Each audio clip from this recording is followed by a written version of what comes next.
Well, international airports around the country these days house 80 counter-terrorism officers, and they've been very busy intercepting suspected jihadists. 7 have been taken off planes in 2 separate incidents recently, 5 one day last week and 2 on another occasion. They were suspected of trying to head to Iraq or to Syria, and the ABC understands some of the young men were already known to security authorities. Beyond that, we know little. The government wants people to know that it's working hard on national security, but there's much it insists people cannot know. We've also seen overnight news that we have stopped at the airport 7 young Australians who were planning to travel to the Middle East, it seems, to join terrorist groups over there. This indicates the continuing allure of this death cult. It shows the importance of the most vigorous action at home and abroad to disrupt, to degrade, to destroy this menace to the freedom and the security of the world.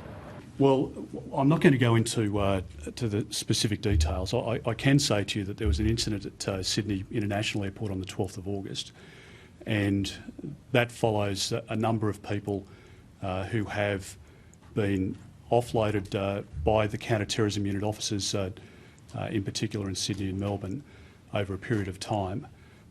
We are concerned about the number of people presenting at airports, particularly younger people, who might be seeking to travel overseas for reasons that would horrify Australians and their parents and family and community, no doubt, as well.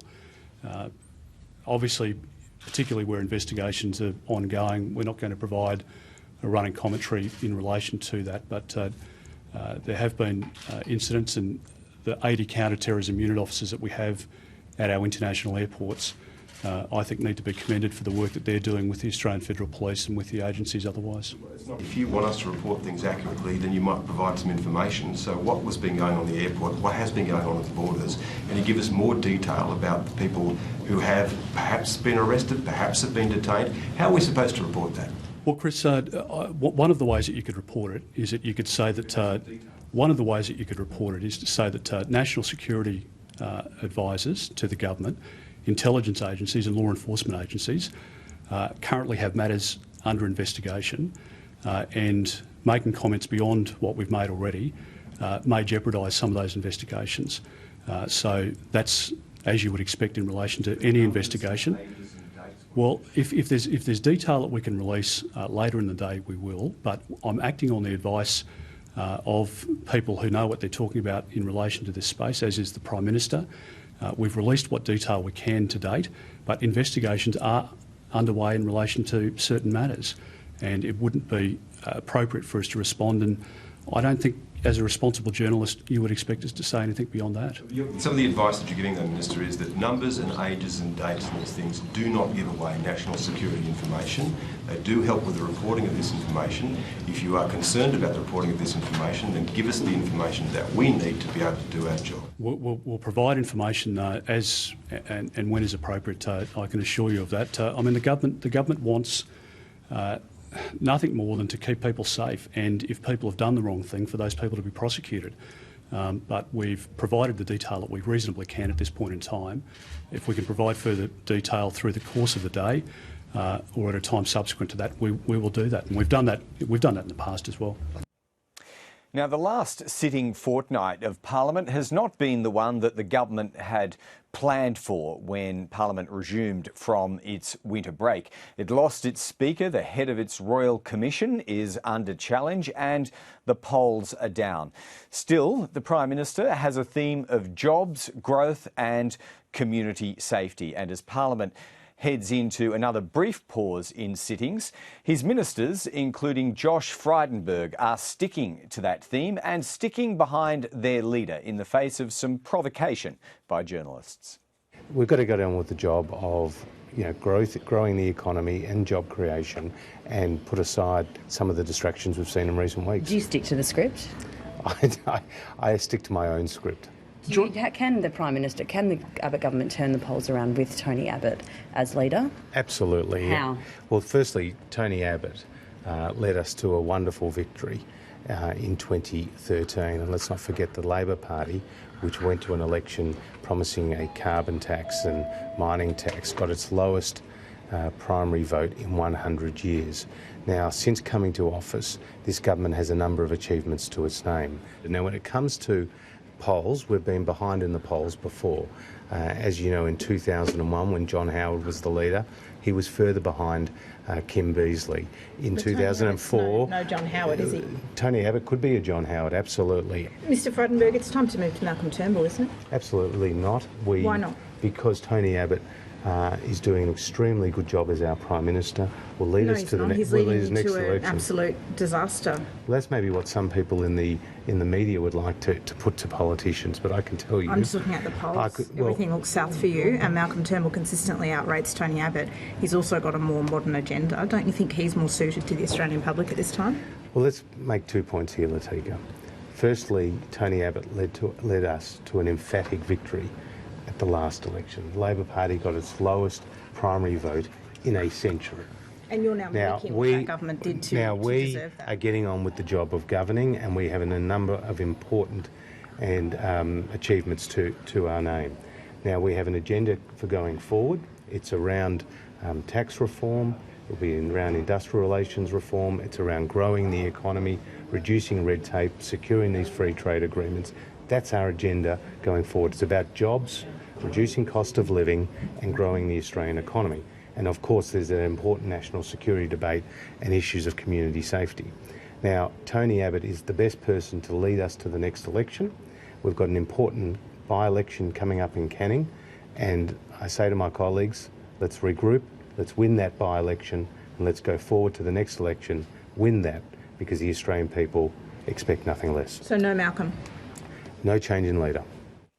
OK, well, the Prime Minister has held talks today with senior Indigenous leaders to try to bridge a gulf of difference between them over the process to be used to recognise Indigenous Australians in the Constitution.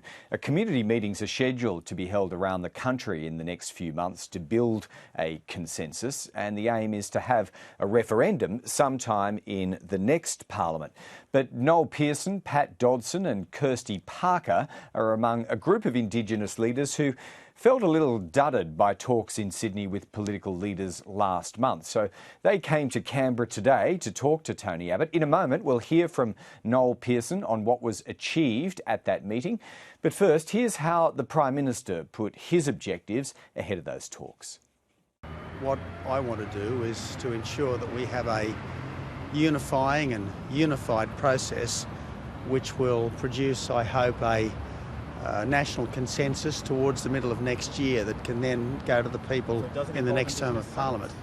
And what we want to do is to have a unified process which certainly will involve Indigenous people talking, it will involve the wider community talking, and what I want to see is not some kind of them and us process, but a we the people process. But as part of a we the people process, obviously it's important for Indigenous people to have a chance to talk this through as thoroughly as possible. Now, that meeting took an hour or so by our estimates, and Noel Pearson emerged from it. He's told reporters the process has been set right through a rumble that they had to have. What came out of your meeting today, Noel? Oh, it was a very positive and productive meeting. I think we put this show back on the rails. I was very pleased to meet the PM with my colleagues, Patrick Dodson, Megan Davis and Kirsty Parker. Essentially, the outcome of the meeting is that over the next 12 months there'll be a referendum council oversighting a process of national consultation, which will include the program of Indigenous consultations that we originally proposed. There will be parallel mainstream conferences and so on with the wider Australian community, but the outcome that we've got in our meeting with the Prime Minister today has been very positive. Did Mr Abbott explain why he changed his mind on that front? Oh, you know, I think that his concern is that these consultations be national. They include the Indigenous and non-Indigenous community, and we have no truck with that. What our concern is that there needs to be a specific Indigenous process that allows the possibility for consensus in our own community. What we've agreed on today is that this can happen concurrently with the mainstream conferences and be supervised by the proposed referendum council. And will they be funded? To satisfy him that that process would not amount to an Indigenous log of claims? Because we were very clear about the fact that the models are quite notorious now. They've been laid out in an expert panel report in 2011. The Joint Parliamentary Committee has discussed a range of models. So essentially the terms of reference for the exercise going forward is well known, and there's no intention to construct some kind of log of claims or additional agenda other than the models that are on the table. And so we were very pleased that at the outcome of the meeting today. It is a rumble we had to have to get the ground rules right, to get the understanding clear. But now we're very positive that we've got this show back on the rails.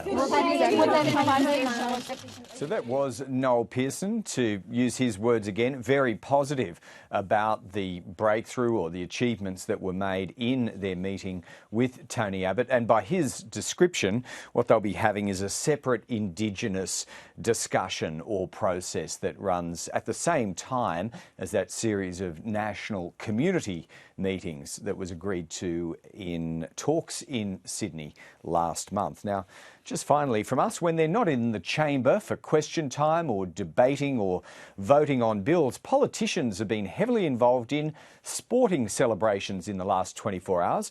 Tony Abbott's launched his Prime Minister's 11 cricket series for the summer that lies ahead. The triumphant Diamonds netball team has been given a parliamentary reception to celebrate its win over New Zealand. And all political friends of the AFL have gathered to share their love of the game. Along the way, we learnt a little of Tony Abbott's sporting history, and Bill Shorten came to the party too with a little niggle of his own.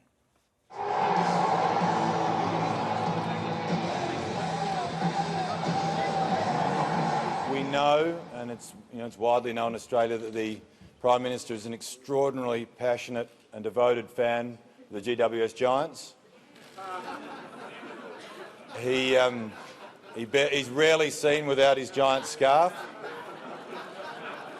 First thing that happened when he walked across he was talking about Reece Palmer missing the goal last week against Port Adelaide from 2 metres out. How could he do it? It's affected his whole week. There we go. I mean, imagine you've just scored a $2.5 billion sponsorship deal and you want money off the government. That is really having a go, Gil. Really having a go. The media have been piling on. Former greats have been weighing in. The whole team, from Dyson down, are under intense scrutiny. Die-hard members have been demanding change. Sooner or later, in situations like this, something has to change. Anyway, that's enough about the Bombers.